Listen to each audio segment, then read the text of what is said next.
So, the Champions League semifinals are just around the corner, and let's go over my predictions for the first leg. The first match that we're gonna cover is gonna be Arsenal against Paris Saint-Germain, and the next one is gonna be Barcelona against Inter. So, Arsenal against Paris Saint-Germain, they already played back in October this year, and it was a 2-0 victory for Arsenal, but as you can see, the teams look different now. Gabriel is injured, Calafiori is being injured, he might be back. Partey in this case is gonna be suspended, and Havertz is injured too, so he's not even gonna play. On the Paris Saint-Germain side, that's pretty much the same team except for Sarah Marie. I'm pretty sure he's not gonna play, and now they have Kvaratskhelia in starting 11. So, but I remember the match, and it's not anything like semi-final that we're gonna have because both teams are so different now. Anyway, this is how Arsenal played last time against Real Madrid. I don't Partey suspended, so Arsenal have a couple options. I think, and I don't know if Marino's gonna make it. I think he will start, but in my opinion, I think they're gonna do this. Rice might play as a holding midfielder. Marino might drop here, and then I think Trossard is gonna start as a false number 9. Another option that they have is to have, if Marino starts, I think they could put Luis Skelly here. Skelly is pretty good, and then Zinchenko start right there, or Calafiori. I don't think he's gonna start, but he might be on the bench, and we might see this in the second half. But that's the most suitable options in this moment, I think. But let's go back to this one because I think this is more realistic. Because since Arsenal are gonna play in the Emirates, they usually like to attack a lot, especially when they're playing at home. So I think this is something more realistic. Then on the Paris Saint-Germain side, I think the only debate that you could have is if Barcola or Doué start. In my opinion, Doué has been playing better than Barcola. Barcola usually plays on the left, and he's usually good at counter attacks. But in this case, I think Kvaratskhelia has been playing so good on this left-hand side, especially in the first leg against Aston Villa. The second leg, not so good.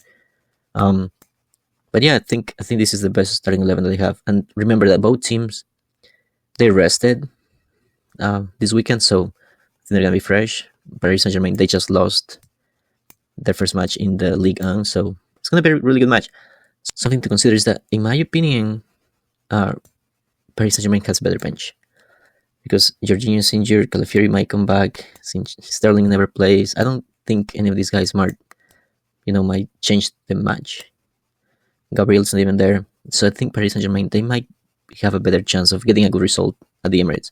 If we go over the tactics, I think again, if Marino plays in the midfield, it's gonna be a really interesting match because I think this is going to see Ruiz against Odegaard, Rice against Vitinha, and Merino against Neves, and those are going to be really good duels. Luis Skelly against Doué, I think it's going to be also really good too, because remember, Hakimi and Doué, they attack a lot.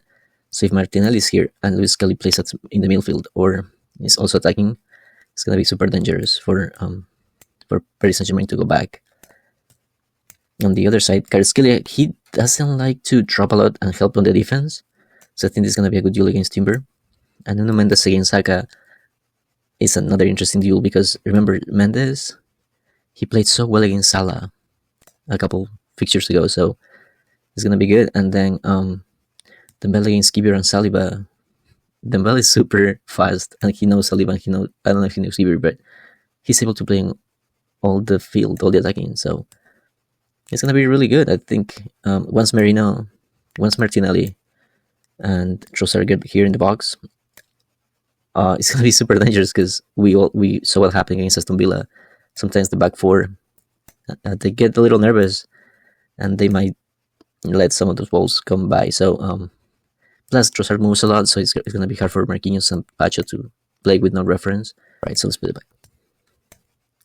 Alright, so something that we might see on the second half is, like I said, that maybe Kvaratskhelia is gonna come here, though it might come off. Barcola might play on the left. I want to see more of Ramos, but it's really hard to see him because Dembele is playing so well.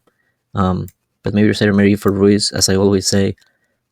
Ruiz, he's only good for playing 60 to 90 minutes. He really needs to be subbed after that. And then I don't think if Pacho and Marquinhos are playing well, I don't think Kimpembe or Beraldo are gonna come in. Maybe Lee, sometimes Lee for Neves. That might be something to happen, but that's what we might see. On the Arsenal side, we might see Calafiori, like I said before. He might be here, and maybe Trossard comes off. We might see Zinchenko wide sometimes for Timber, depending on how Timber's feeling. He's been getting some injuries sometimes. And Tierney, I don't know if he's going to play. Well, my prediction for this first leg is going to be that Arsenal is going to beat PSG. It's going to be super close, but I think they're going to be playing at home. I think PSG is going to score at least one goal, but I think Arsenal is going to beat PSG on the first leg. Alright, so let's go for the second match. It's going to be Barcelona against Inter. They're going to play in Spain. So the last time they played was in the 2022-2023 season. And I remember that game, and it was mostly Inter. Barcelona, they didn't play that well that match. And if you notice, in the starting 11, Sergio Roberto, Piqué, Eric Garcia is there, but he's not playing that position. Alonso is not there anymore. Busquets is not there anymore. Dembele is not there anymore. But so it's a different team. Plus, it's not the same having Xavi Hernandez and having Flick. So, and they've shown that this past weekend against Real Madrid, Barcelona playing super well.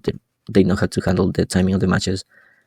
On the other side, if you look at Inter, that's pretty much the same team. Just Onana is not there, but Bastoni could be there. I'm telling you, that's pretty much Sekou is not there, but you can just put Artuani or Thuram or Taremi. Somebody there is next to Lautaro, and they play the same thing because it's the same coach. So it's a really dangerous team. All right. So let's go over Barcelona. I think Szczesny is going to start, even though Ter Stegen is back. I don't think they're going to risk him right away. I think Ter Stegen is going to play in La Liga, but not in ChampionsLeague until he gets better rhythm. And then I think Balde might come back. He might be on the bench, but I think Martin's going to start. I'm not a big fan of him because Balde's been playing so well, but that's the only option Barcelona has right now. Then those guys are always there. De Jong and Pedri, they've been playing superb. Olmo, this past weekend he got injured and he got fouled so much. I don't know if he's going to play, but if he doesn't play, Fermin might come in. Fermin's been playing well. And then Rafinha, Yamal, and Torres. Obviously, Lewandowski's out. So, but I'm going to say that Olmo's going to start. And I think that's how Barcelona's going to play. For Inter, so Inter this past weekend, Bisek got injured. I don't know if he's going to be in starting 11. Mkhitaryan, he rested. So I think he's going to be here in starting 11. Artuani, I don't think he's going to start. He did start against Roma this weekend, but I think it's going to be Taremi there. Taremi's a good player, but he's not the same player that he was at Porto. Taremi's injured. I don't think he's going to be ready. I don't know about Bastoni. I didn't see him this weekend. I think he's rested. He might be back. He's a super good player, so hopefully he starts. Pavard got injured, so it's another doubt for Inter. I think the good thing is that Dumfries come back, so I think maybe Darmian is going to drop. Dumfries is going to be here. And then I think Barella usually plays on this side. I think this is the best team that they could have at the moment. And I think that's how they're going to play. If Bastoni doesn't make it for some reason, he might be on the bench. But I will still might start there. Anyway, in my opinion, as I always said, Inter biggest strength is the midfield. But Barcelona this season with Pedri, De Jong, and Olmo, plus when Rafinha drops and Yamal, he doesn't drop in the match, but he does help in the defense. It's going to be a real battle because we know how dangerous Dumfries is, and if he takes advantage of the fact that Martin's super young and he makes some mistakes in the defensive line when Barcelona plays super high, that might be dangerous. Rafinha, I don't know, Rafinha's not having the best matches lately. He missed a few chances against Real Madrid this past weekend. Ferran, he's improving a lot. I like it. And Yamal against Augusto, it's gonna be a really good battle. I think Yamal is gonna win that duel. And Koundé against Di Marco, I love that they both are full backs and they go up and down all the time. My only hope for Inter is that Taremi, he really levels up. He needs to go against Martinez and Cubarsí because Lautaro, he's been playing super well, but when he plays with Thuram is not there now. So now somebody has to go help him, and he's a really threat, but he needs support. Pedri, superb. Olmo and De Jong. De Jong's been getting to that level that he had in Ajax, so he's playing super well. Since they're going to play in Barcelona, I think, and remember that Inter has lost the last 3 matches. So that's a bit concerning for them. In my opinion, if we put the team back, in my opinion, what we might see, I really like that substitution that Flick did over the weekend, that Martinez came here, Cubarsí here, Araujo here, that might happen again this match. Fermin, like I said before, Fermin might come in and do exactly the same thing that Olmo does. Eric Garcia has been playing super well in the midfield. He might come for whoever of these guys get tired the earliest, and Gavi also might be there. So we might see that. I think they have a really good bench, Barcelona, for now, even though they have a lot of injuries.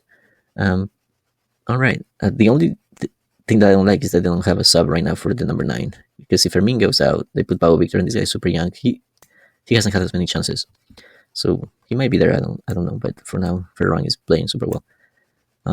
If we look at Inter, maybe Artuanovic might come in the midfield, or he might play as next to Lautaro. We might see that. Like I said before, Bastoni might come in. He might be for Acerbi. That's what happened this past weekend. Fratesi from Varela maybe, or from Mkhitaryan. You might see that. And we haven't seen much of Correa this season in Inter. He hasn't had as many chances as he did, for instance, last season. So I don't think he's going to come in. And Zielinski maybe, but in this match, I don't think he's going to come in.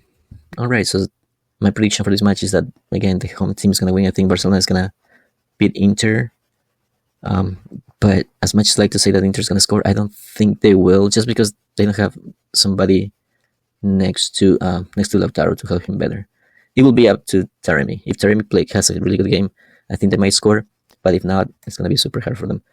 And I think Barcelona might score a few goals, just like they did this weekend. So that's my prediction for the second leg. So please let me know what you think. Thanks.